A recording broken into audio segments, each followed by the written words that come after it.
CNF क्या होता है? तो CNF का मतलब होता है कंसाइनमेंट और फॉरवर्डिंग। इस टाइप का मॉडल कब से स्टार्ट हुआ था? CNF मॉडल पहले कई ट्रेडिंग और फार्मा इंडस्ट्री में अपनाया गया था।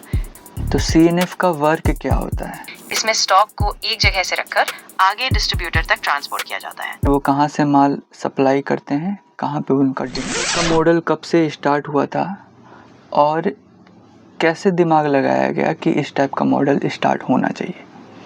तो दरअसल CNF मॉडल पहले कई ट्रेडिंग और फार्मा इंडस्ट्री में अपनाया गया था, क्योंकि वहाँ इन्वेंट्री और सप्लाई चेन का कंट्रोल बहुत अहम होता है।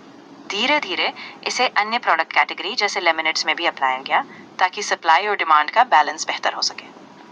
तो CNF का वर्क क्या होता है? इसमें स्टॉक को एक जगह से रखकर आगे डिस्ट्रीब्यूटर तक ट्रांसपोर्ट किया जाता है और साथ ही इन्वेंट्री और डिलीवरी पर पूरा कंट्रोल बना रहता है। अगर कोलकाता में एक CNF है लेमिनेट का, तो उसका एक उदाहरण दीजिए कि वो कहाँ से माल सप्लाई करते हैं, कहाँ पे उनका डिमांड होता है, वो पूरा बताइए।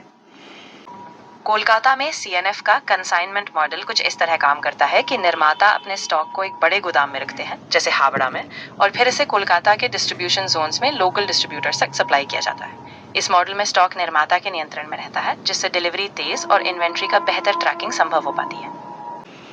तो एक डीप उदाहरण दीजिए कि निर्माता कौन है यहाँ पे, गोदाम पे किसने रखा हुआ है और डिस्ट्रीब्यूट कौन कर रही है। उदाहरण के तौर पर कोलकाता में लेमिनेट्स के CNF मॉडल में एक निर्माता जो लेमिनेट बनाता है अपने स्टॉक को एक सेंट्रल गोदाम में रखता है, जैसे हावड़ा में, और फिर एक CNF एजेंट उस गोदाम से स्टॉक को डिस्ट्रीब्यूटर्स तक पहुंचाता है, जो कोलकाता और आसपास के क्षेत्रों में सप्लाई करते हैं। इस तरह निर्माता के पास पूरा नियंत्रण रहता है, जबकि डिस्ट्रीब्यूटर्स को समय पर सप्लाई मिलती है।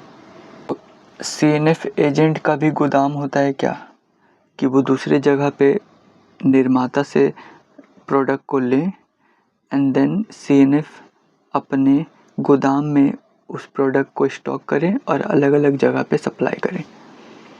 कई बार CNF एजेंट के पास खुद का एक अलग गोदाम भी होता है, जहां वो निर्माता से स्टॉक रिसीव करके रखता है और फिर अपने स्थानीय नेटवर्क के जरिए अलग अलग रिटेलर्स या डिस्ट्रीब्यूटर्स को सप्लाई करता है। इससे उन्हें और लचीलापन मिलता है और सप्लाई चेन बेहतर होती है। एक इंसान अगर अपना CNF खोलना चाहे, अपना एक गोदाम लगाना चाहे, निर्माता से वो प्रोडक्ट को लाएगा, अपने गोदाम में रखेगा और फिर वहाँ से सप्लाई करेगा, तो कौन कौन सी चीज़ें उनको करनी चाहिए? बेसिक से एडवांस बताइए।